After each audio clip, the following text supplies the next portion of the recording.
Please be seated.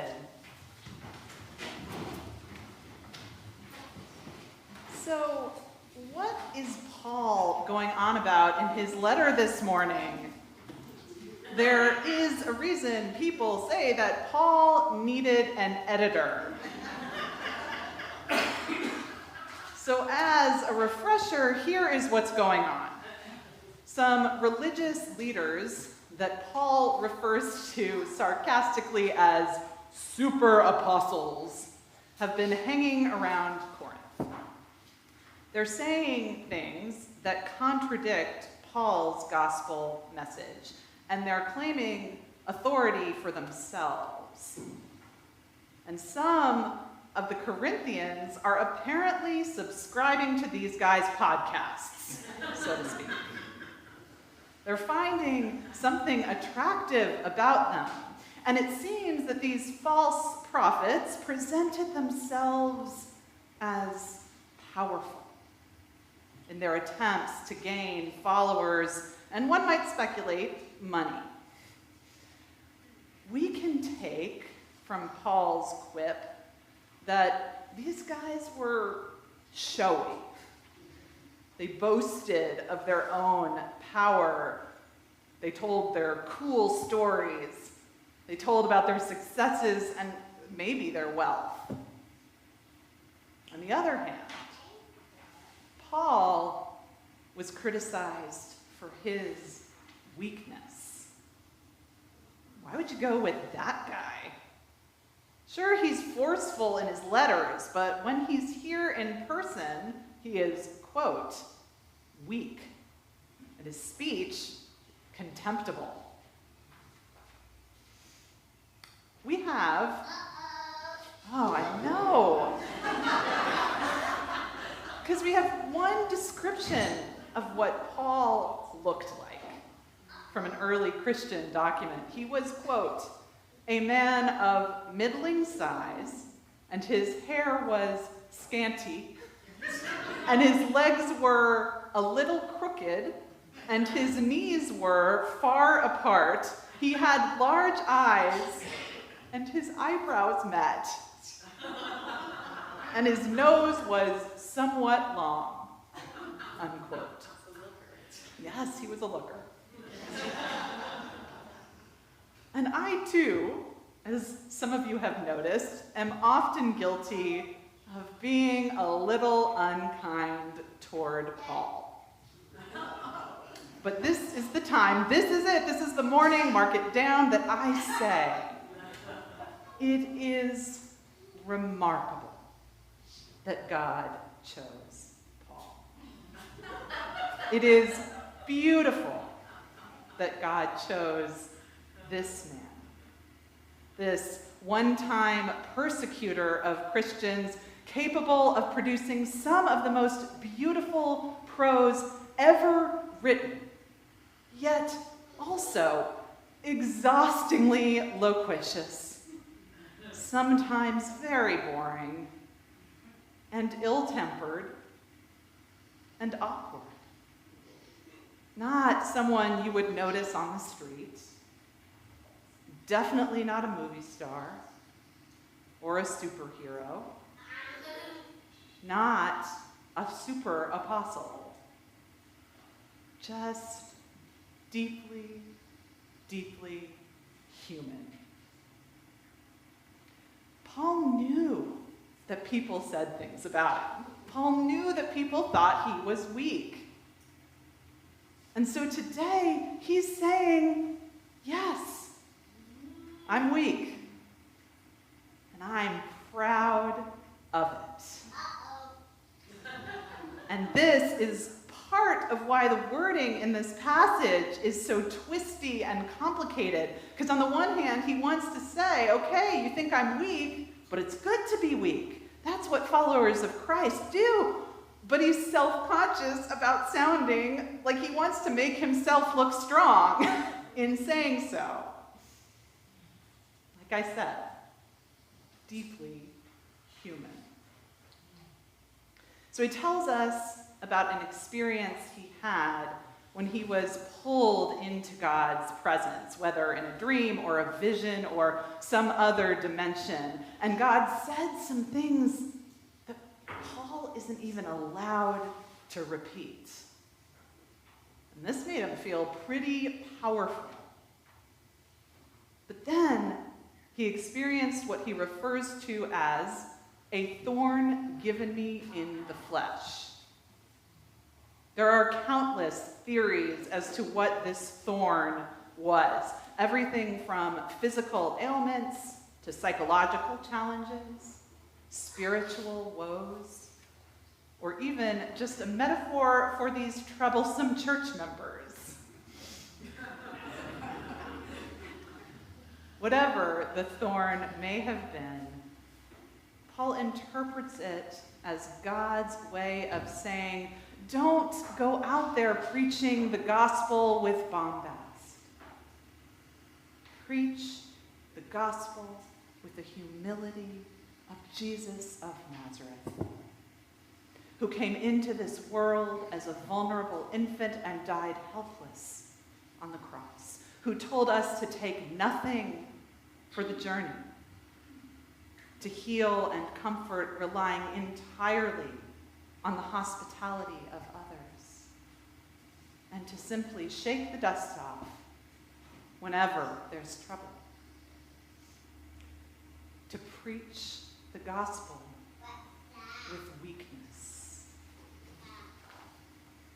Therefore, I am content with weakness, insults, hardships, persecutions, and calamities for the sake of Christ. Paul concludes, for whenever I am weak, then I am strong. The gospel value that strength is found in weakness was as counterintuitive and countercultural then as it is now.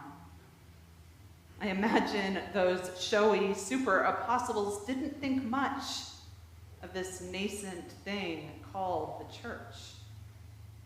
Scattered small communities, itinerant raggedy missionaries, subject to stoning, imprisonment, and executions. Members of all different kinds of backgrounds, some considered quite undesirable. Associated with the poor, taking up collections for relief from the earliest days of the movement. No buildings, no fine vestments. Gold crosses, towering cathedrals, and proximity to political power were all still years down the road.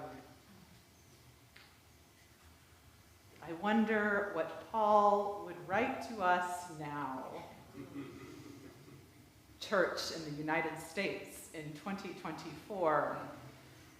We might have to clear our schedules to read it all. But really, would anyone read it? Would anyone listen to a man like Paul? Would anyone listen to a weak man? We're taught not to. Patriarchy and toxic masculinity are strong drugs. But if we would listen, I have no doubt that Paul's experience and wisdom could provide us with ideas and even a deeper sense of hope. Paul and the apostles built this thing that was so enduring. A direct line leads from those early gatherings to this room, this morning. And they did this work under the same empire, the same justice system, and the threats of the same methods of execution that loomed over Good Friday. And Paul tells us this morning that those calamities, those hardships, they weren't easy. but he could find resurrection hope in and through them. For whenever I am weak, then I am strong. That hope strengthened the early church in their context, and friends, it can strengthen us in ours. If we remember the kind of strength we're talking about. Paul's contemporary epistle might have something to say about the vestiges of and proximities to earthly power that we Episcopal Church, are holding on to. The ways this might distract us from our true mission, and the ways we might let it go. In the reign of God, the poor will be made rich, the hungry will be fed, and the powerful will fall from their thrones. And we can think of this as a grand revolution of sorts, a dramatic whirlwind of the world turning upside down.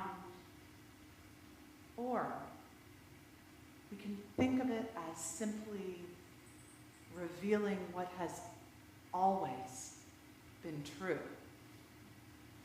that the weak are strong, and the strong are weak. That awkward, boring, quiet, caring, vulnerable, in need of help, these are signs of strength. They have been all along. Paul, who I warn you, I will continue to tease now and then, lived that truth as well as he could, and he taught it. Paul, who God chose, convert, gifted writer, church planter. Scripture doesn't tell us how Paul died, but at the end of Acts of the Apostles, he is awaiting trial in Rome. It is widely believed that the result of that trial was death by beheading, execution by the state, holy weakness to the very end. Our Paul, blustery, awkward, tiresome, in need of editing, weak, saint, Paul, apostle, and martyr.